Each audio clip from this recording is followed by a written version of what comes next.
أعوذ بالله من الشيطان الرجيم. بسم الله الرحمن الرحيم. فإن آمنوا بمثل ما آمنتم به فقد اهتدوا وإن تولوا فإنما هم في شقاق فسيكفيكهم الله وهو السميع العليم.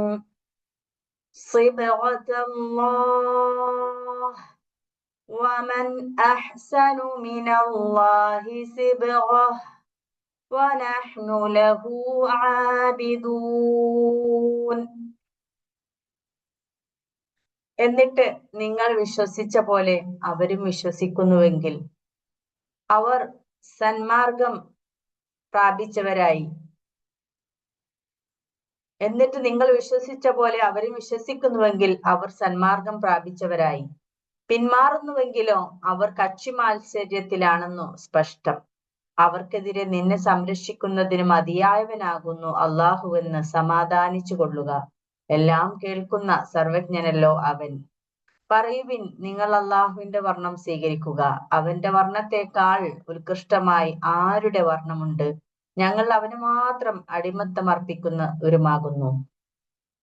ബിസ്മില്ലാഹിർ റഹ്മാനിർ റഹീം. അൽഹംദുലില്ലാഹ് വസ്സലാത്തു വസ്സലാമു അലാ റസൂലിൽ അമീൻ വഅലാ ആലിഹി വസ്ഹബിഹി അജ്മഈൻ. അമ്മാ ബഅദ്. റബ്ബി ഇശ്റഹ് ലി സദ്രി വയസ്സിർ ലി അംരി വഹ്ലുൽ ഉഖ്ദതം മിൻ ലിസാനി യഫ്ഖഹു ഖൗലി. സഹോദരിമാരെ, അസ്സലാമു അലൈക്കും വറഹ്മത്തുള്ളാഹി വബറകാതുഹു. കുറച്ച് 15 മിനിറ്റ് ലേറ്റ് ആയിട്ടാണ് തുടങ്ങാൻ കഴിഞ്ഞത്. ഈ സൂമിന്റെ ഒരു ഇഷ്യൂ കാരണം കുറച്ച് പ്രയാസം ഉണ്ടായി. ഇൻഷാ അല്ലാഹ് പഠിച്ചവനെ നമ്മുടെ യൂട്യൂബും ഒരു സ്വാലിഹാമലായി സ്വീകരിക്കുവാനും അതുപോലെ തന്നെ തുടർന്ന് കൊണ്ടുപോകുവാൻ അള്ളാഹു നമുക്ക് തൗഫീഖ് നൽകുമാറാകട്ടെ. ഒരു മിനിറ്റ്.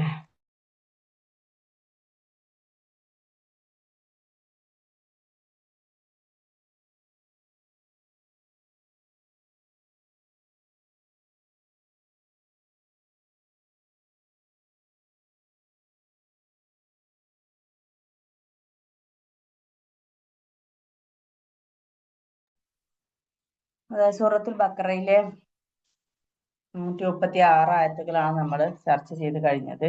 137ഉം 138ഉമാണ് നമ്മൾ പഠിക്കാൻ വിചാരിക്കുന്നത് ഇൻഷാ അല്ലാഹ്. ഇവിടെ കഴിഞ്ഞ ക്ലാസ്സിൽ നമ്മൾ പറഞ്ഞത് ക്രിസ്ത്യാനികളോടും യഹൂദരോടും മുസ്ലിങ്ങളോടല്ല പറയാണ്, നിങ്ങൾ ക്രിസ്ത്യാനികളോടും യഹൂദരോടും, യഹൂദരായാൽ മാത്രമേ സ്വർഗത്തിൽ പ്രവേശിക്കൂ, നസ്രാണി ആയാൽ മാത്രമേ സ്വർഗത്തിൽ പ്രവേശനം കിട്ടുകയുള്ളൂ എന്ന് പറയുന്ന ആളുകളോട് നിങ്ങൾ അങ്ങോട്ട് മറുപടി പറഞ്ഞേക്കുക, ഞങ്ങൾ നിങ്ങളെപ്പോലെ തന്നെ ഇബ്രാഹിം അലൈഹിസ്സലാം മുതൽ തുടങ്ങുന്ന നിങ്ങളുടെ എല്ലാം പിതാവായ ഞങ്ങളുടെയും പിതാവായ ഇബ്രാഹിം അലൈഹിസ്സലാം മുതൽ വന്ന എല്ലാ പ്രവാചകന്മാരെയും ഞങ്ങൾ വിശ്വസിച്ചവരാണ്. ഞങ്ങൾ അതിനിടയിൽ യാതൊരു വിവേചനവും കൽപ്പിക്കുന്നതല്ല. ഞങ്ങൾ ആരെയും ഒരാളെ നിഷേധിക്കുകയും മറ്റൊരാളെ അംഗീകരിക്കുകയും ചെയ്യുന്ന ഒരു നിലപാടല്ല ഞങ്ങളുടെ നിലപാട്.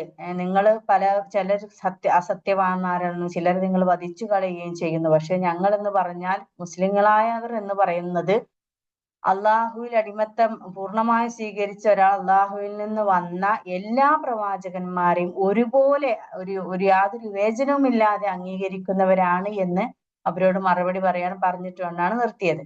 ഇനി അവരോട് പറയാണ് ഫഇൻ ആമനു, ഒന്നാമത്തെ ആയത്ത്, ഫഇൻ ആമനു ബിമിസ്ലി മാ ആമൻതും ബിഹി ഫഖദ് ഇഹ്തദൗ വഇൻ തവല്ലൗ ഫഇന്നമാ ഹും ഫീ ശിഖാഖ് ഫസയക്ഫീകഹുമുല്ലാഹ് വഹുവസ് സമീഉൽ അലീം.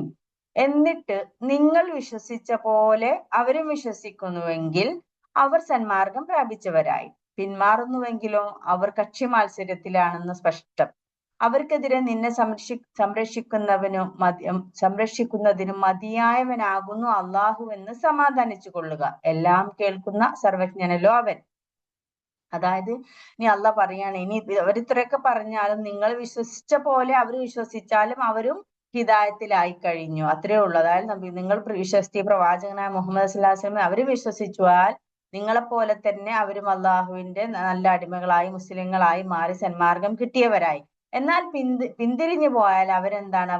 വെറും ഒരു എന്തൊക്കെയോ ഈഗോ, കക്ഷി മാത്സര്യം എന്ന് പറയുന്ന ഷിഖാഖ് എന്ന് പറയുന്ന ഒരുതരം കക്ഷികൾ തമ്മിലുള്ള ഒരു മാത്സര്യം, ഞാൻ നീ എന്നുള്ള ഈഗോ ഉള്ള വ്യത്യാസം ഷിഖാഖ് എന്ന് പറയുന്നത്. അപ്പൊ അങ്ങനെയുള്ള ആളുകളുടെ ഉപദ്രവത്തിന് അള്ളാഹു തന്നെ മതി പ്രവാചക, നിന്നെ രക്ഷിക്കാൻ, സമാധാനിച്ചു കൊള്ളുക എന്നാണ് അള്ളാഹു എന്ന് പറയുന്നത്. എല്ലാം കേൾക്കുന്നവനും അറിയുന്നവനുമല്ലോ എന്ന് പറഞ്ഞിട്ടാണ് ഈ ആയത്ത് അവസാനം. ഇനി ആയത്തിന്റെ വാക്കർത്ഥം നോക്കുക. ഫ ഇൻ ആമനു, ഫ അപ്പോൾ, ഇനി, അല്ലെങ്കിൽ എന്നിട്ട്, ഫ ഇൻ എന്ന ഇഫ് എങ്കിൽ, ഇൻഷാ അള്ളാഹ് എന്നൊക്കെ പറയുമ്പോൾ ഉള്ള അള്ളാഹു ഉദ്ദേശിച്ചു എങ്കിൽ എന്ന് നമ്മൾ പറയാറില്ല. ആ ഇന് തന്നെയാണ് ഇൻ എന്ന് പറഞ്ഞ എങ്കിൽ. ആമനു അവർ വിശ്വസിച്ചു. ആമന ആമന ആമനു എന്നാണ് സർഫിൽ. ആമന അവൻ വിശ്വസിച്ചു, ആമന അവർ രണ്ടുപേർ വിശ്വസിച്ചു, ആമനു അവർ വിശ്വസിച്ചു.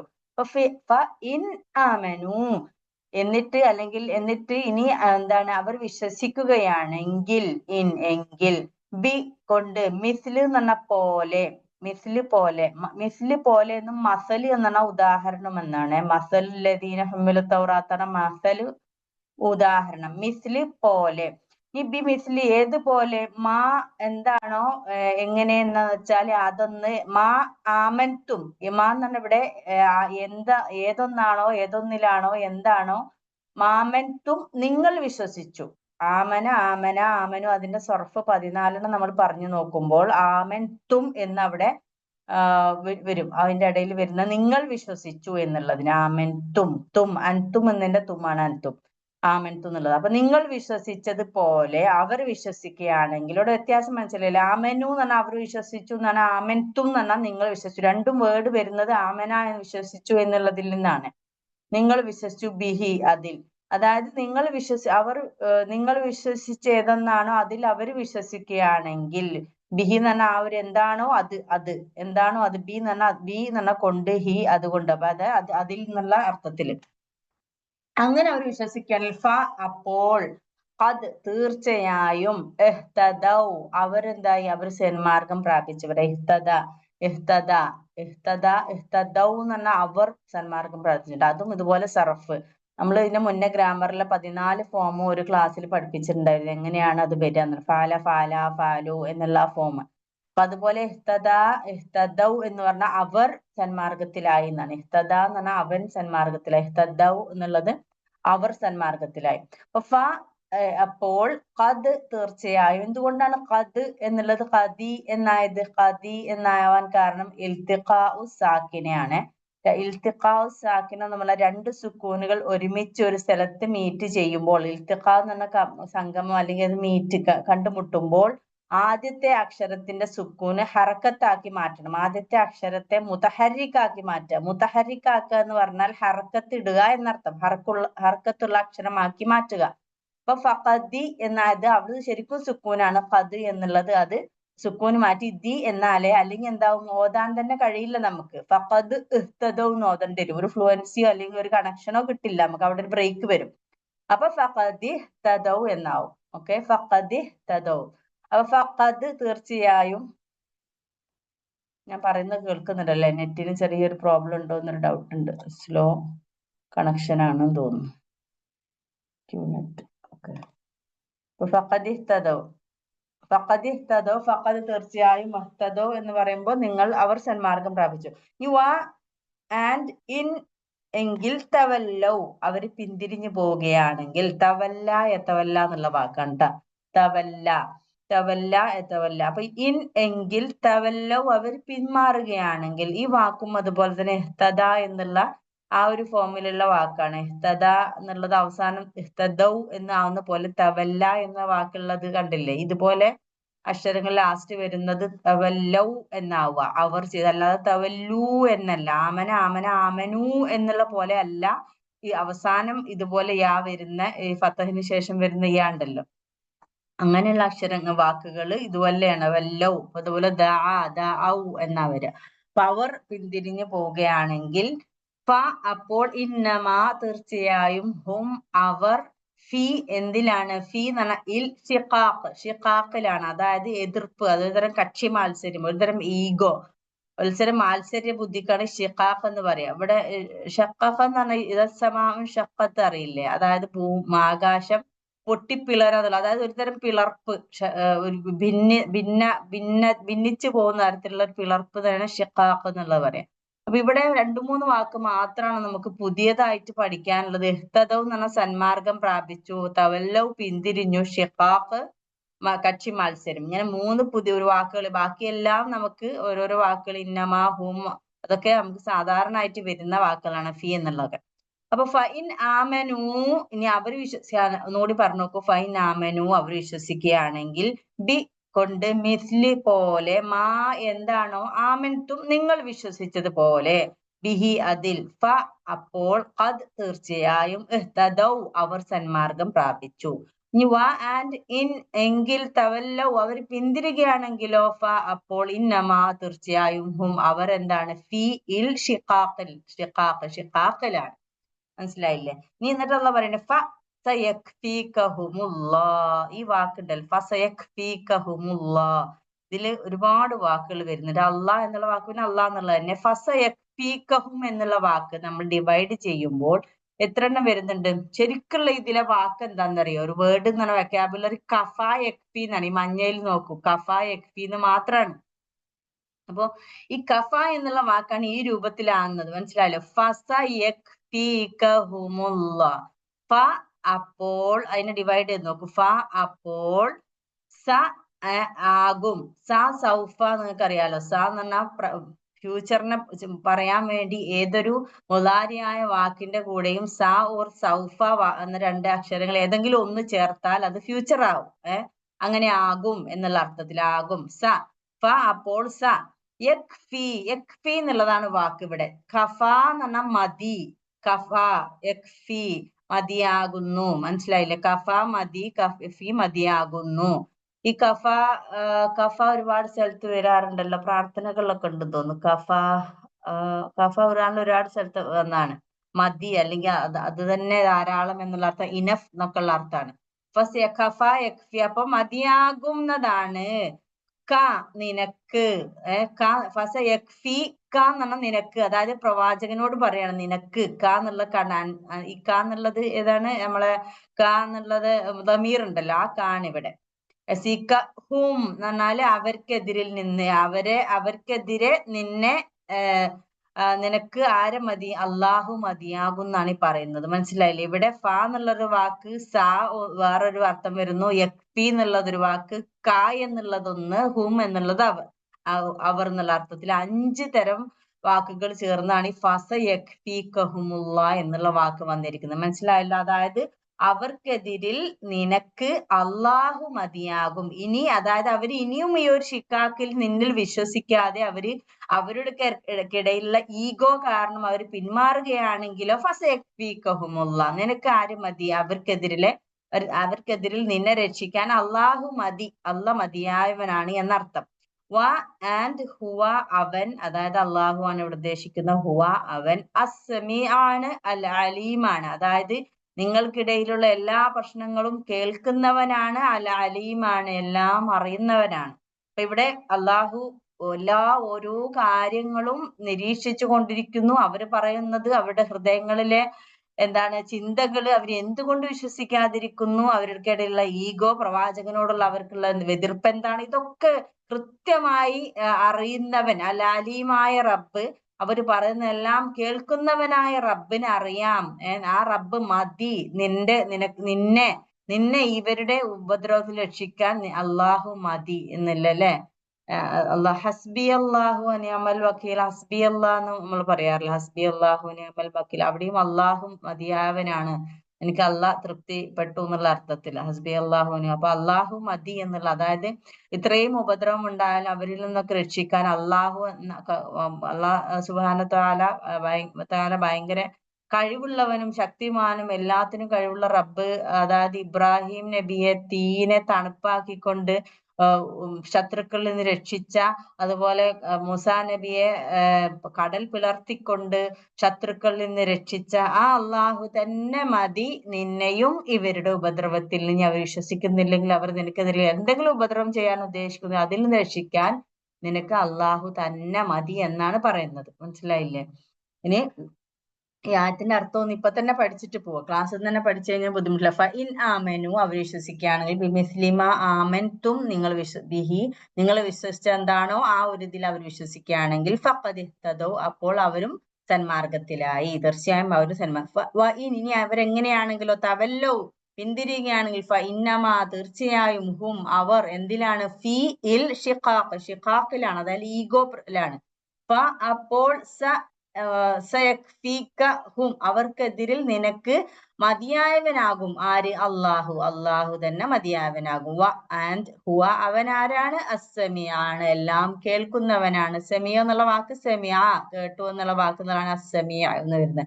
അൽ അലീം, അവൻ എല്ലാം അറിയുന്ന. അലീം എന്നുള്ള വാക്ക് എവിടുന്ന് വരുന്നു? അലിമ, അറിഞ്ഞു. അലിമ യഅലമു. അടുത്ത ആയത്തിലേക്കാണ്. സിബ്ഗത്തല്ലാഹ് വമൻ അഹ്സനു മിനല്ലാഹി സിബ്ഗഹ് വനഹ്നു ലഹു ആബിദൂൻ. സിബ്ഗത്തല്ലാഹ്, അള്ളാഹുവിന്റെ വർണ്ണം. സിബ്ഗ എന്ന് പറയുന്നത് വർണ്ണം, ചായം എന്നുള്ള മുക്കുന്നതിനെ സിബ്ഗ എന്ന് പറയും, വർണ്ണം. അതെന്താന്ന് എക്സ്പ്ലെയിൻ ചെയ്യാം. സിബ്ഗത്തല്ലാഹ്, അള്ളാഹുവിന്റെ വർണ്ണം. വമൻ, ആൻഡ് മൻ, ആരാണോ, മന്നും മിന്നും വ്യത്യാസമുണ്ട്. മിൻ എന്ന് പറഞ്ഞാൽ ഫ്രം എന്നാണ്, മൻ എന്ന് പറഞ്ഞാൽ ആര് എന്നാണ്. ഒന്ന് ഫത്തഹും കസറിന്റെ വ്യത്യാസമേ ഉള്ളൂ. മൻ, ആരാണ്, അഹ്സൻ, ഏറ്റവും നല്ലവൻ. അഹ്സൻ, എക്സലന്റ് എന്നുള്ള അർത്ഥം. ഹസൻ എന്ന് പറഞ്ഞാൽ നല്ലത്, ഗുഡ് എന്നുള്ള അർത്ഥം. അഹ്സൻ എന്ന് പറഞ്ഞാൽ എക്സലൻസിനാണ് പറയാം. നമ്മൾ എക്സലന്റ് ആയി ചെയ്യുന്നതിനാണ് അഹ്സൻ എന്നുള്ള പറയാം. ഏറ്റവും നന്നായിട്ട്, ഏറ്റവും, അതിനേക്കാൾ നന്നായത് ഇനി ഇല്ല. അതുപോലെ തന്നെ അഹ്സൻ. ഇനി ആരാണ് ഏറ്റവും നല്ലവൻ, നല്ലത് ആരുണ്ട്? മിനല്ലാഹി, അള്ളാഹുവിനേക്കാൾ, സിബ്ഗ, വർണ്ണം. അള്ളാഹുവിന്റെ വർണ്ണത്തെക്കാൾ ഉത്കൃഷ്ടമായ എന്ത് വർണ്ണമുണ്ട് എന്നാണ് അർത്ഥം. ആരുടെ വർണ്ണമുണ്ട്? വമൻ അഹ്സനു മിനല്ലാഹി സിബ്ഗ, അള്ളാഹുവിൽ നിന്നുള്ള വർണ്ണത്തെക്കാൾ അഹ്സനായ വർണ്ണം ആർക്കാണുള്ളത്? നഹ്നു ലഹു ആബിദൂൻ, ആൻഡ് നഹ്നു, ഞങ്ങൾ, ലഹു, അവന് ഹു, അവന് എന്ന് പറയുന്ന അള്ളാഹുവിന്, ആബിദൂനാണ്. ആബിദ് എന്ന് പറഞ്ഞാല് ആരാധിക്കുന്നവൻ, ആബിദൂൻ ആരാധിക്കുന്നവർ. ഞങ്ങൾ അവരെ ആരാധിക്കുന്നവർ, അല്ലെങ്കിൽ അനുസരണമുള്ളവർ. ആബദ എന്നുള്ള അടിമത്തം എന്നുള്ള അർത്ഥമുണ്ട് അല്ലെ. ആബിദ്, അനുസരണ എന്നുള്ള വാക്കുണ്ട്. ഇബാദത്ത് എന്ന വാക്കൊക്കെ ഇതിൽ നിന്ന് വരുന്നത്. ആബദ എന്നുള്ള വാക്കിന് ഒരുപാട് അർത്ഥങ്ങളുണ്ട്. അടിമത്തം സ്വീകരിച്ചവൻ, അനുസരണമുള്ളവൻ, ആരാധന ചെയ്യുന്നവൻ എന്നുള്ള അർത്ഥത്തിലൊക്കെ അത് ആബിദൂനാവും.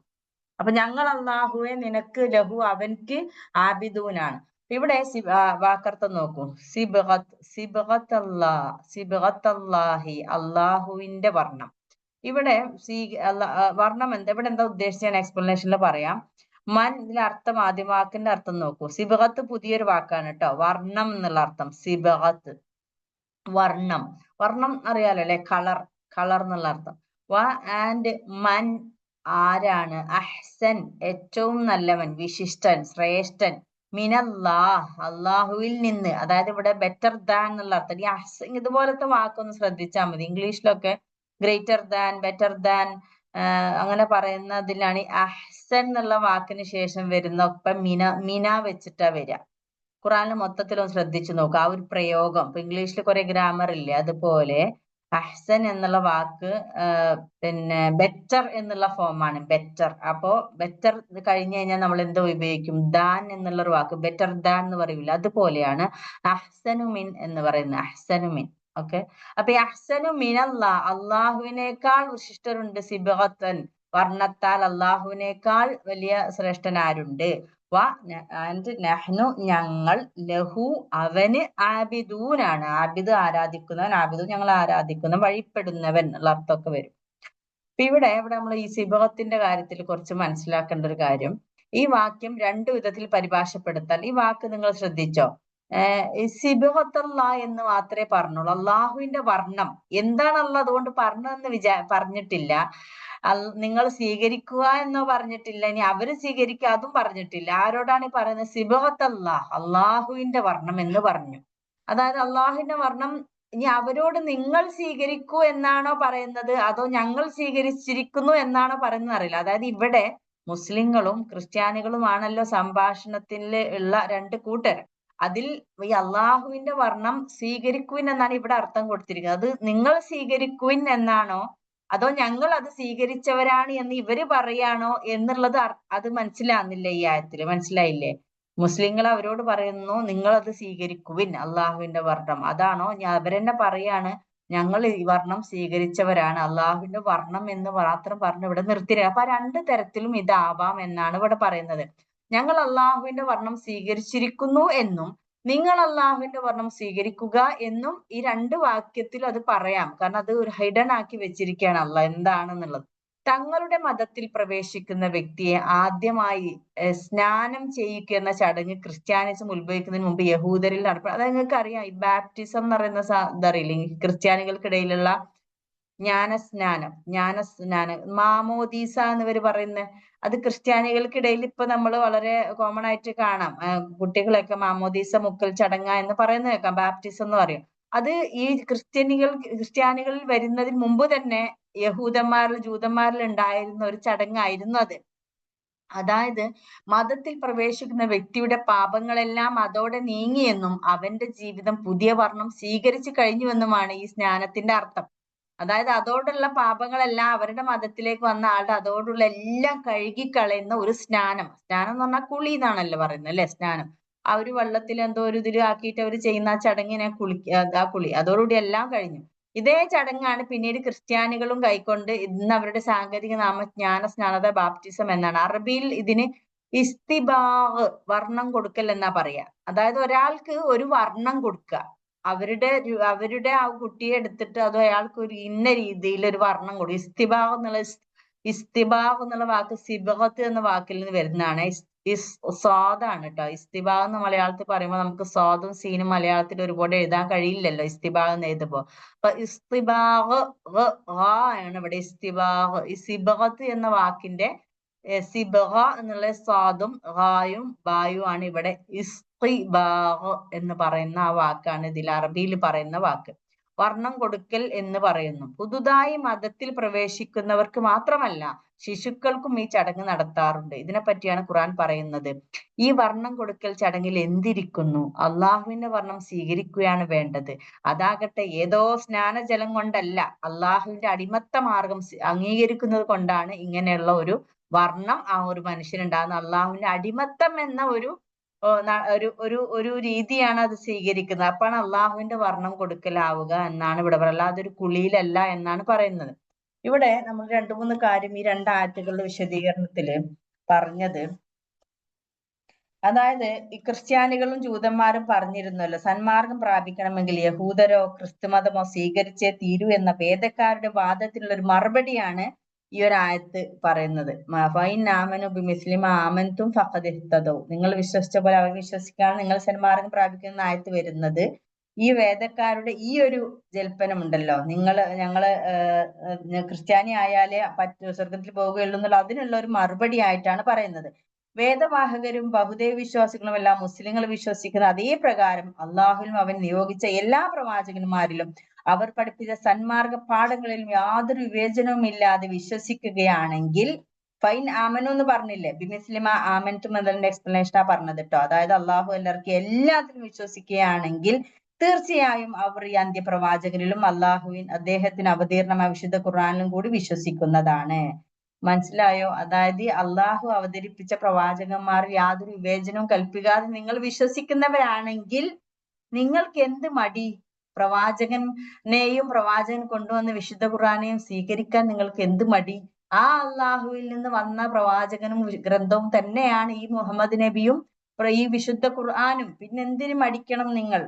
അങ്ങനെ നിങ്ങൾ ശരിക്കും വിശ്വസിക്കുന്നവരാണെങ്കിൽ, പ്രവാചകന്മാർക്കിടയിൽ യാതൊരു വിവേചനവും ഒരു അന്തരവും കൽപ്പിക്കാത്തവരാണെങ്കിൽ നിങ്ങൾ എന്തായാലും ഇതിലും വിശ്വസിക്കും. പക്ഷെ നിങ്ങൾ അത് വിശ്വസിക്കുന്നില്ല. അപ്പോൾ അവരും സന്മാർഗം പ്രാപിക്കും എന്നല്ല, അപ്പോഴേ അവർ സന്മാർഗം പ്രാപിക്കുകയുള്ളൂ. ഇവിടെ പറഞ്ഞില്ലേ അങ്ങനെ നിങ്ങൾ സന്മാർഗം പ്രാപിക്കും. അതായത് നിങ്ങൾ അങ്ങനെ ചെയ്യുന്ന പക്ഷെ നിങ്ങൾ സന്മാർഗം പ്രാപിക്കും. അതല്ലെങ്കിൽ വേറെ തരത്തിൽ പറയുകയാണെങ്കിൽ അങ്ങനെ ചെയ്താൽ മാത്രമേ സന്മാർഗമാകൂ, അല്ലാതെ അതൊരിക്കലും സന്മാർഗമല്ല എന്ന് പറയുന്നു. സ്വന്തം ചടികേച്ചകൾക്ക് ഇണങ്ങുന്ന വിധം ചില പ്രവാചകന്മാരെ അംഗീകരിക്കുകയും ചിലരെ നിഷേധിക്കുകയും പ്രവാചകന്മാർ പഠിപ്പിച്ച പാഠങ്ങളിൽ തങ്ങൾക്ക് ഇഷ്ടപ്പെട്ടത് മാത്രം സ്വീകരിക്കുകയും അല്ലാത്ത തള്ളിക്കളയുകയും ചെയ്തുകൊണ്ട് വ്യക്തികളുടെയോ സമുദായങ്ങളുടെയോ പേരിൽ സ്വയം കെട്ടിച്ചമച്ച കൃത്രിമ മതങ്ങളിൽ തന്നെ ഉറച്ചു നിൽക്കുകയാണെങ്കിൽ അവർ അള്ളാഹുവിനോടും അവന്റെ സന്മാർഗത്തോടും വിഘടിച്ചിരിക്കുന്നു എന്നതിൽ യാതൊരു സംശയവുമില്ല. മനസ്സിലായില്ല? അങ്ങനെ ഓരോരോ പ്രശ്നങ്ങൾ കാരണം നമ്മൾ വിശ്വസിക്കാതിരിക്കുകയാണെങ്കിൽ അത് അള്ളാഹുവിന്റെ സന്മാർഗമല്ല. ഇവിടെ ഷിക്കാക്ക് എന്ന പദത്തിന്റെ അർത്ഥം വിഘടനം, ഭിന്നത. ഞാൻ നേരത്തെ പറഞ്ഞ പോലെ ഷിക്കാക്ക് എന്ന് പറഞ്ഞ വിഘടനം, ഭിന്നത, അതുപോലെ ശത്രുത എന്നൊക്കെയുള്ള അർത്ഥം. നിങ്ങൾ വിശ്വസിക്കുമ്പോൾ അള്ളാഹും പ്രവാചകന്മാരും വിശ്വസിക്കാത്തവർ അള്ളാഹുവിനോട് എന്റെ സന്മാർഗത്തിനോട് ഭിന്നിച്ച് വിഘടനവാദികളായിരിക്കുന്നു എന്നർത്ഥം.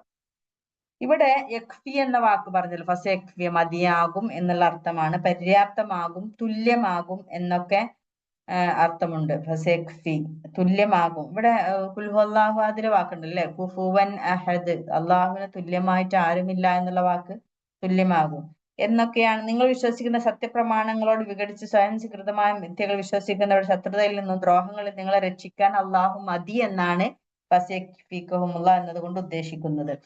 ഇനി അടുത്ത ആയത്തിൽ സിബഗത്തല്ലാ എന്ന് പറഞ്ഞ ഈ സിബഗത്ത് എന്നുണ്ടല്ലോ, വർണ്ണം. ഈ ശരിക്കും ഈ സിബഗത്ത് എന്നുള്ള വർണ്ണത്തിന് അറബിയിലെ പരിഭാഷ പറയുകയാണെങ്കിൽ സിബഗത്ത് എന്നുള്ളത് സബ് എന്ന വാക്കിൽ നിന്ന് വരുന്നത്, അതായത് നിറം കൊടുക്കുക എന്ന അർത്ഥത്തിൽ സാധാരണ ഈ പദം ഉപയോഗിക്കാറുണ്ട്. പക്ഷെ ഇതിന് ശരിക്കുള്ള മൗലികമായ അർത്ഥം എന്ന് പറയുന്നത് പരുത്തി, കമ്പിളി പോലുള്ള വസ്ത്രങ്ങൾ ചായം മുക്കുക എന്നാണ്. മനസ്സിലായില്ലേ? നമ്മൾ ഈ ഡ്രസ്സുകൾ ചായം മുക്കി കഴിഞ്ഞാൽ, അതായത് അത് ചായം തേക്കലോ തെളിക്കലോ അല്ല, കഴുകിക്കളയാനോ ചുരണ്ടിക്കളയാനോ പറ്റാത്ത വിധം ഒരു വർണ്ണത്തെ മറ്റൊരു വസ്തുവിന്റെ അഭേദ്യവും സ്ഥിരവുമായ ഗുണമാക്കി മാറ്റണം. അതായത് നമ്മൾ സാധാരണ വെറുതെ പുറത്തൊരു കളറ് മനുഷ്യന്മാർ കണ്ണിൽ പൊടിയിടാൻ തേക്കുന്നതല്ല, ശരിക്കും അതിന്റെ ഉള്ളിലുള്ള വർണ്ണം മാറ്റി അതിന് ഒരിക്കലും മാഞ്ഞു പോകാത്ത, അപ്പൊ ഈ പച്ച കുത്തുന്നൊക്കെ പോലെയുള്ള അതൊരിക്കലും മാഞ്ഞു പോവില്ലല്ലോ, അതുപോലെയുള്ള ഒരു ശരിക്കും അതിന്റെ ഗുണഗണങ്ങളിൽ അടക്കം മാറ്റുന്ന മാറ്റത്തെയാണ് ശരിക്കും സിബഹ എന്ന് പറയുന്ന ആ ഒരു ചായമുക്കൽ എന്ന് പറയുന്നത്. സിബഹ മതിലിലോ മരത്തിലോ പെയിന്റ് അടിക്കുന്നതിന് മൗലികമായ അർത്ഥത്തിൽ അല്ല, അതല്ല. തുണി ഡൈ ചെയ്യുന്നതും കയ്യിൽ മൈലാഞ്ചി ഇടുന്നതും സിബഹന് ഉദാഹരണമാണ്. അള്ളാഹു മനുഷ്യന് നൽകിയിട്ടുള്ള ചായം, വർണ്ണം എന്ന അർത്ഥത്തിലാണ് ഇവിടെ സിബഹ എന്ന് ഉപയോഗിച്ചിട്ടുള്ളത്. ഇതൊരു അലങ്കാര പ്രയോഗമാണ്. മനുഷ്യനിൽ പ്രകൃത്യാ നിക്ഷിപ്തമായ ബുദ്ധി, വിവേചന ശക്തി, ദൈവത്തിലും സത്യധർമ്മദികളിലുമുള്ള ബോധം എന്നിവയാണ് അതുകൊണ്ട് വർണ്ണിച്ചിരിക്കുന്നത്. അതായത് ഇവിടെ അള്ളാഹുവിന്റെ വർണ്ണം എന്ന് ഉപേക്ഷിച്ചത് അള്ളാഹു മനുഷ്യനിൽ പ്രകൃതിപരമായിട്ടൊരു ഒരു തരം ഫിത്ര, ശുദ്ധത ഉണ്ടാക്കിയിട്ടുണ്ട്. പ്രകൃതി നിക്ഷിപ്തമായ ഒരു ബുദ്ധി മനുഷ്യന് അള്ളാഹ് കൊടുത്തിട്ടുണ്ട്, ഒരു വിവേചന ശക്തി. അതായത് അള്ളാഹുവിലും ഒരു സത്യം അസത്യം എന്തെന്ന് തിരിച്ചറിയാനുള്ള ഒരു സ്വബോധം ഉള്ളിൽ നിന്ന് തന്നെ അള്ളാഹു എല്ലാ മനുഷ്യർക്കും കൊടുത്തിട്ടുണ്ട്. ആ ഒരു പ്രകൃതിപരമായ ഒരു രൂപത്തെയാണ് അള്ളാഹിന്റെ വർണ്ണം എന്ന് പറയുന്നത്. മനസ്സിലായില്ലേ? ഇവിടെ ഒരാള് ജനിപ്പിക്കുമ്പോൾ തന്നെ ഒരു വർണ്ണം കൊടുത്തിട്ടാ ജനിപ്പിച്ചിരിക്കുന്നത്. പക്ഷെ അള്ളാഹിന്റെ വർണ്ണം എന്ന് പറയുന്നത് നന്മയോടുള്ള ത്വരയും തിന്മയോടുള്ള വെറുപ്പും ഒരു മനുഷ്യന് ഉള്ളിൽ ഉണ്ടാകുന്ന ഒരു ശുദ്ധമായ ഒരു പ്രകൃതി ഉണ്ട്. അത് കുട്ടികളിൽ നമുക്ക് കാണാൻ കഴിയും. ജനിച്ച കുട്ടികളുടെ നിഷ്കളങ്കത, അത് അള്ളാഹുവിന്റെ വർണ്ണത്തിൽ നിന്ന് വരുന്നത്, അള്ളാഹ് കുട്ടിക്ക് കൊടുക്കുന്നതാണ്. ഒരു കളങ്കവും ഇല്ലാത്ത ചിരിയും, ഉള്ളിൽ ശുദ്ധമായ ഹൃദയവും, ആരോടും പകയില്ലാത്ത നല്ലത് മാത്രം ഇഷ്ടപ്പെടുന്ന ഒരു സ്വഭാവം എല്ലാ മനുഷ്യരിലും. പിന്നീട് അവൻ വലുതാവുമ്പോഴാണ് അത് മാറ്റങ്ങൾ വരുന്നത്. ഇവിടെ സൂറത്ത് റൂമില് ഇവിടെ പറയുന്നത് ഫിത്രത്തല്ല എന്നാ പറയുന്നത്, വേറൊരു വാക്ക് ഉപയോഗിച്ച് സിബിഗത്തല്ല എന്ന്, ഫിത്രത്തല്ല, അള്ളാഹുവിന്റെ പ്രകൃതി എന്നാ പറഞ്ഞിരിക്കുന്നത്. അതായത് അതിന്റെ പൂർണ്ണ ഏകാഗ്രതയോടെ നിന്റെ മുഖത്തെ ദീനു നേരെ ഉറപ്പിച്ചു നിർത്തുക. അള്ളാഹു മനുഷ്യരെ സൃഷ്ടിച്ചിട്ടുള്ളത് ഏത് പ്രകൃതിയിലാണോ അതിൽ തന്നെ നിലകൊള്ളുക. അള്ളാഹുവിന്റെ സൃഷ്ടിഘടന മാറ്റമില്ലാത്തതാകുന്നു. ഇതാണ് ഋജുവും സത്യവുമായ ദീൻ. പക്ഷേ അധിക ജനവും ആ സത്യം അറിയുന്നില്ല. ഇവിടെ ഇവര് മനുഷ്യനെ ഒരു വെള്ളത്തിൽ കുളിപ്പിച്ചിട്ട്, അതായത് ഒരു കുഞ്ഞിനെ, ജനിക്കുന്ന പ്രകൃതിപരമായ ജനിച്ച ഒരു കുഞ്ഞിനെ, ശിശുവിനെ മാമോദീസ ചെയ്ത്, അല്ലെങ്കിൽ ആ ബാപ്റ്റിസം സ്നാനം ചെയ്തതിന് ശേഷമാണ് അവർ ക്രിസ്ത്യാനിയാക്കി മാറ്റി എന്നാണ് പറയാറ്. പക്ഷെ അള്ളാഹു ആ കുട്ടി ജനിക്കുമ്പോൾ തന്നെ അതിന് ശുദ്ധമായ അള്ളാഹുവിന്റെ ഒരു വർണ്ണ പ്രകൃതി ഉണ്ട്. ആ പ്രകൃതിയാണ് അള്ളാഹുവിന്റെ വർണ്ണം എന്ന് പറയുന്നത്. അപ്പൊ അല്ലാതെ നിങ്ങൾ ചെയ്യുന്ന ഈ സ്നാനത്തിൽ എല്ലാം അങ്ങ് കഴിഞ്ഞു, അതങ്ങ് ക്രിസ്ത്യാനിയായി എന്നുള്ളതിൽ എന്ത് ചടങ്ങാണിത്? അതിൽ എന്ത് പിന്നെ കാര്യമാണ് അതിലുള്ളത്? അതിലെന്ത് ശരിയാണുള്ളത് എന്നാണ് അവിടെ ചോദിക്കുന്നത് അള്ളാഹു. അപ്പൊ ഇവിടെ വേറൊരു കാര്യം പറയാനുള്ളത്, മനുഷ്യന് ഏറ്റവും വിശിഷ്ടമായ സ്വഭാവം പ്രകൃതിയും നൽകുവാൻ കഴിവുള്ളത് മനുഷ്യന്റെ സൃഷ്ടാവായ അള്ളാഹുവിനെ തന്നെ. ഇവിടെ മനുഷ്യന്മാരാണ് ഈ ബാപ്റ്റിസം ചെയ്യുന്നത്, അല്ലെ? മാമോദിസ ചെയ്യുന്ന മനുഷ്യന്മാരെ ആരൊക്കെയോ പുരോഹിതന്മാരെടുത്തിട്ട് കുഞ്ഞിനെ മുക്കാണ്. പക്ഷെ അള്ളാഹ് ഇവിടെ പറയാണ് അത് അങ്ങനെ ഒരു വർണ്ണം, വിശിഷ്ടമായ ഏറ്റവും ഒരു വർണ്ണം നിങ്ങൾ കൊടുക്കാൻ ഉദ്ദേശിക്കുന്നത്, അതിന് ഏറ്റവും കഴിവുള്ളവൻ ആരാണ്? അതിനെ സൃഷ്ടിച്ച അള്ളാഹു മാത്രമാണ് ഒരു മനുഷ്യന് ഏറ്റവും നല്ല വർണ്ണം കൊടുക്കാൻ കഴിവുള്ളവൻ. മറ്റാർക്കും അതിനുള്ള ശക്തിയോ അർഹതയോ ഇല്ല. അള്ളാഹു സൃഷ്ടിച്ചു തന്ന പ്രകൃതിയെയോ ഘടനയെയോ അതിനേക്കാൾ മെച്ചപ്പെട്ട മറ്റൊന്നാക്കി മാറ്റുക മറ്റേത് ശക്തിക്കും അസാധ്യമാകുന്നു. ആരെങ്കിലും വല്ല മാറ്റവും വരുത്തുന്നുവെങ്കിൽ ആ മാറ്റം നികൃഷ്ടവും ആപൽക്കരവുമായിരിക്കും. അള്ളാഹു മനുഷ്യന് നൽകിയ ശരീരഘടനയ്ക്കും ആത്മീയാനുഭൂതികൾക്കും വികാര വിചാരങ്ങൾക്കും പ്രവണതകൾക്കുമെല്ലാം അടിസ്ഥാനപരമായി ഇണങ്ങുന്ന വർണ്ണം ഇസ്ലാമിന്റെ, അതായത് ഇസ്ലാം അനുശാസിക്കുന്ന മൂല്യങ്ങളുടെ വർണ്ണമാകുന്നു. അതായത് ശരിക്കും നമ്മുടെ ഇസ്ലാം പ്രകൃതി മതം എന്ന് പറയുന്നുണ്ടല്ലോ. അപ്പോൾ മനുഷ്യനുള്ളിലുള്ള ത്വരകളെ, അവന്റെ ആഗ്രഹങ്ങളെ എല്ലാം അംഗീകരിക്കുന്ന, അനുവദിച്ചു കൊടുക്കുന്ന അള്ളാന്റെ കാരുണ്യമാകുന്ന ഒരു വർണ്ണമാണ് ശരിക്കും ഇസ്ലാം എന്ന് പറയുന്നത്. അതായത് ഇസ്ലാമില് പിന്നെ ബ്രഹ്മചര്യ, അതായത് സന്യാസിയായി ജീവിക്കുക എന്നുള്ളത് ഇസ്ലാമിൽ ഹറാമാണ്, അങ്ങനെ ചെയ്യാൻ പാടില്ല. അതൊരു മനുഷ്യ പ്രകൃതിക്ക് വിരുദ്ധമാണ്. പക്ഷെ അള്ളാഹു പറയുന്നു നിങ്ങളിലുള്ള ത്വര വെച്ചിട്ട് നിങ്ങൾ കല്യാണം കഴിക്കണം, കുടുംബമായി ജീവിക്കണം. പക്ഷെ അതിലൊരു പരിധിയുണ്ട്. ഒരാളെ മാത്രം കല്യാണം കഴിക്കും, കുടുംബത്തിനൊരു മൂല്യമൊക്കെ വെച്ച് കുട്ടികളായി ആ ഒരു അള്ളാഹു വരച്ച ഒരു പരിധികൾക്കപ്പുറം അതിര് കവിയരുത്, അതിക്രമിച്ച് കയറരുത്. പക്ഷെ നിങ്ങൾക്ക് അല്ല അനുവദിച്ച ആ ഒരു ഇതിലൂടെ നിങ്ങളുടെ പ്രകൃതിപരമായ വികാര വിചാരങ്ങൾക്കെല്ലാം അംഗീകരിച്ചു കൊണ്ട് തന്നെയാണ് അള്ളാഹ് ഇതൊക്കെ അനുവദിക്കുന്നത്. അപ്പൊ അതായത് ഇസ്ലാം എത്രമാത്രം മനുഷ്യ പ്രകൃതിയോട് ഇണങ്ങിയതാണ് എന്നതാണ്, അതാണ് അള്ളാഹുവിന്റെ വർണ്ണം. അത്തരത്തിൽ നന്മ അള്ളാഹിന്റെ വരന്റെ ഉള്ളിൽ വെച്ച് ജീവിക്കുന്ന ഒരു തരം വർണ്ണം. അതുകൊണ്ട് ഇസ്ലാം പ്രകൃതി മതമാണ്. പ്രകൃതി മതമാണ്. അള്ളാഹുവിൽ പ്രകൃതി മതമായിട്ട് ഇസ്ലാം മാത്രമേ ഉള്ളൂ. അതായത് ഇവിടെ നമ്മൾ മനസ്സിലാക്കേണ്ടത്, ഈ അള്ളാഹു നമ്മളെ സൃഷ്ടിച്ചവനല്ല. ആ സൃഷ്ടിച്ച അള്ളാഹു നമുക്ക് ഇസ്ലാമാകുന്ന മതം ഇറക്കി തരുമ്പോൾ സൃഷ്ടിയായ മനുഷ്യന്റെ വികാര വിചാരങ്ങൾ മനസ്സിലാക്കിയാണ് ഇസ്ലാമാകുന്ന മതം എന്ന നിയമ നിർദ്ദേശങ്ങൾ അള്ളാഹു ഉണ്ടാക്കുന്നത്. അത് വേറെ ഒരാൾ ഉണ്ടാക്കിയാലും ശരിയാവില്ലെന്ന് പറയാൻ കാരണം സൃഷ്ടിച്ചവൻ ആ മനുഷ്യനല്ലാത്തത് കൊണ്ടാണ്. മനസ്സിലായില്ലേ? ഈ ഭൂമിയിൽ ഒരു സൃഷ്ടി അത് ഉണ്ടാക്കിയാലും അത് ഒരിക്കലും ആ മനുഷ്യ പ്രകൃതിക്ക് യോജിച്ചതാവില്ല എന്ന് പറയാൻ കാരണം അത് ആ മനുഷ്യന് ഒരിക്കലും ആ സൃഷ്ടിയുടെ ഉള്ളിലുള്ളത് അറിയാത്തത് കൊണ്ടാണ്.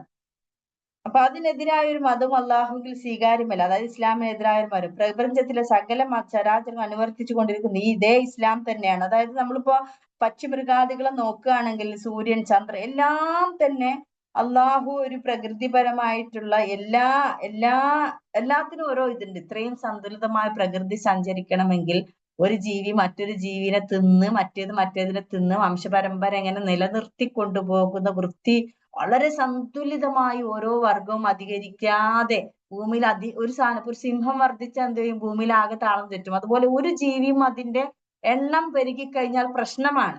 അപ്പൊ അതുപോലെ അതിങ്ങനെ കൃത്യമായി കീപ്പ് ചെയ്തു കൊണ്ടിരിക്കുന്നത് എന്താന്ന് വെച്ചാൽ ഓരോ ജീവിയിലും അള്ളാഹു ഇട്ടുകൊടുത്ത പ്രകൃതിപരമായ ഒരു ത്വര അത് ഉണ്ടാവും. അതിനെ ലംഘിച്ചുകൊണ്ട് അവരൊരിക്കലും ചെയ്യില്ല. അതുകൊണ്ട് തന്നെ പ്രകൃതി വളരെ സന്തുലിതമായി പോകുന്നുണ്ട്.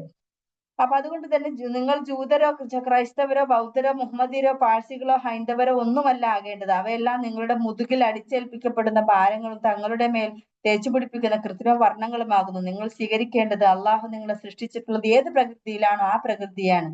അള്ളാഹു നിങ്ങൾക്ക് നൽകിയിട്ടുള്ള അടിസ്ഥാന വർണ്ണം ഏതാണോ ആ വർണ്ണമാണ്. ഒരിക്കലും ഒരു ഹദീസിൽ ഇങ്ങനെ പറയുന്നുണ്ട്, അതായത് എല്ലാ ശിശുക്കളും ശുദ്ധ പ്രകൃതിയോടെ, അതായത് ശുദ്ധ പ്രകൃതി എന്ന് പറഞ്ഞാൽ മുസ്ലിം എന്നാണ് കേട്ടോ. ശുദ്ധ പ്രകൃതി എന്ന് പറയുന്നത് മുസ്ലിമായി ജനിക്കുന്നു. പിന്നീട് അവന്റെ മാതാപിതാക്കളാണ് അവനെ ജൂതമതനോ ക്രിസ്തു മതക്കാരനോ ആക്കുന്നു. അതാണ് അവിടെ പറയുന്നത്. ഇതൊരു ഹദീസാണ്. എല്ലാ കുട്ടികളും മുസ്ലിമായിട്ടാണ് ജനിക്കുന്നത്, അതായത് ശുദ്ധമായ പ്രകൃതി. ഏതൊരു ഹിന്ദു മാതാപിതാക്കൾക്ക് ജനിച്ച കുഞ്ഞിനെയും നമ്മൾ നമ്മുടെ വീട്ടിൽ, മുസ്ലിമിന്റെ വീട്ടിൽ കൊണ്ടുവന്നാൽ നമ്മൾ നമസ്കരിക്കുന്നത് കാണുമ്പോൾ ആ കുട്ടി കുറച്ച് കഴിയുമ്പോൾ അള്ളാഹുവിന് കുമ്പിടാൻ തുടങ്ങും. എന്തുകൊണ്ടാ? ശുദ്ധമായ ആ പ്രകൃതി എന്നുള്ള മുസ്ലിമായി ജനിച്ച കുഞ്ഞ് ശുദ്ധമായത് അള്ളാഹുവിന് ആരാധന കൽപ്പിക്കുന്ന ആ കുട്ടി അത് പഠിക്കുകയാണ്. അപ്പൊ ഏതൊരു കുട്ടിയെ മാറ്റിയെടുക്കുന്നത് അവന്റെ മാതാപിതാക്കളാണ്. ഏത് സാഹചര്യത്തിൽ അവരുടെ മാതാപിതാക്കൾ വളർത്തുന്നു എന്നതിനനുസരിച്ചാണ് ആ കുട്ടി ഓരോരോ വർണ്ണമായിട്ട് മാറുന്നത്. ഓരോ ജൂതനും ക്രിസ്ത്യാനിയും ഒക്കെ ആയി മാറുന്നത് അങ്ങനെയാണെന്നാണ് പറഞ്ഞു വരുന്നത്. അപ്പൊ ഇവിടെ അവസാനം പറയുന്നത് വനഹ്നു ലഹു ആബിദൂൻ എന്നാണ്. അപ്പൊ അള്ളാഹുവിന്റെ വർണ്ണത്തെക്കാൾ അത്രയും നല്ല ശ്രേഷ്ഠമായ വർണ്ണം വേറെ ഇല്ല എന്നാണ്. ഒമൻ അഹ്സനു മിനല്ലാഹി സിബ്ഗ. ആ പ്രകൃതിനേക്കാൾ വലിയൊരു നല്ലൊരു പ്രകൃതി വേറെ ആർക്കും ഉണ്ടാക്കാനും കഴിയില്ല. വേറെ ആരും അതിനൊരു ചായം കൊടുത്താലും ശരിയാവില്ല. സൃഷ്ടാവായ റബ്ബ് കൊടുത്ത ചായം മാത്രമേ ആ മനുഷ്യന് ശരിയാവുകയുള്ളൂ. ഇസ്ലാം ആകുന്ന മതം മാത്രമേ ആ മനുഷ്യ പ്രകൃതിക്ക് ചേരുകയുമുള്ളൂ.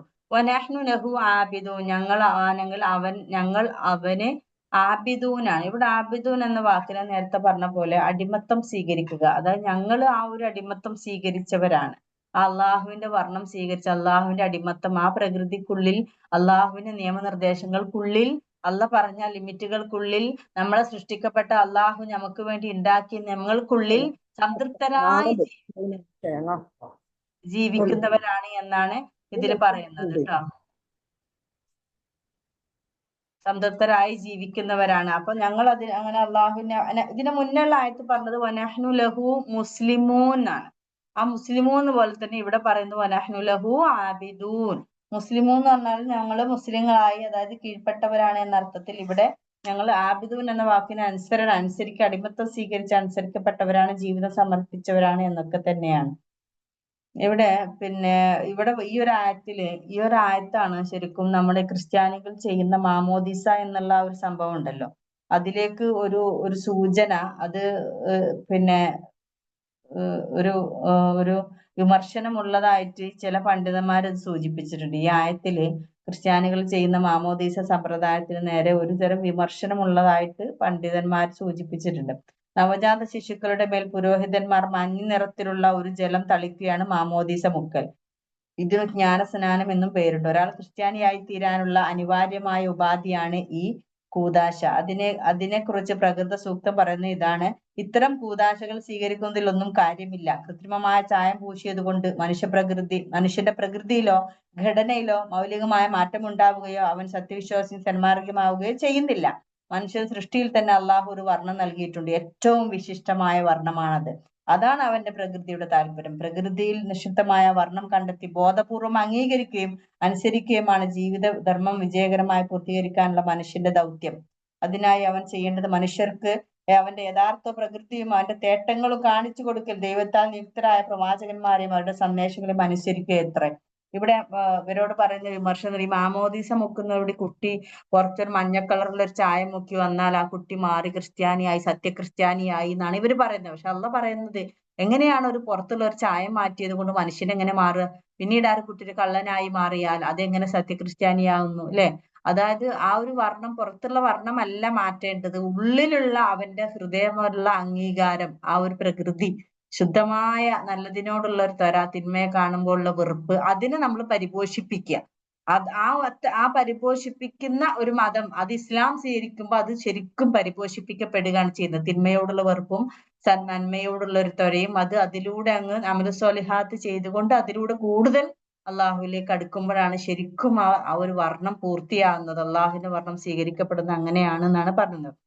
നമ്മള് അവിടെ അവസാനിപ്പിക്കുക. ഇത്രയാണ് ഇന്നത്തെ ക്ലാസ്സിൽ പറയാനുള്ളത്. സുബ്ഹാനകല്ലാഹുമ്മ ബിഹംദിക അശ്ഹദു അൻ ലാ ഇലാഹ ഇല്ലാ അൻത അസ്തഗ്ഫിറുക വഅതൂബു ഇലൈക്. സുബ്ഹാന റബ്ബിക റബ്ബിൽ ഇസ്സതി അമ്മാ യസിഫൂൻ വസ്സലാമുൻ അലൽ മുർസലീൻ വൽഹംദുലില്ലാഹി റബ്ബിൽ ആലമീൻ. ബിസ്മില്ലാഹിർ റഹ്മാനിർ റഹീം. വൽ അസ്ർ ഇന്നൽ ഇൻസാന ലഫീ ഖുസ്ർ ഇല്ലല്ലദീന ആമനു വഅമിലുസ് സ്വാലിഹാത്തി വതവാസൗ ബിൽ ഹഖ് വതവാസൗ ബിസ് സബ്ർ.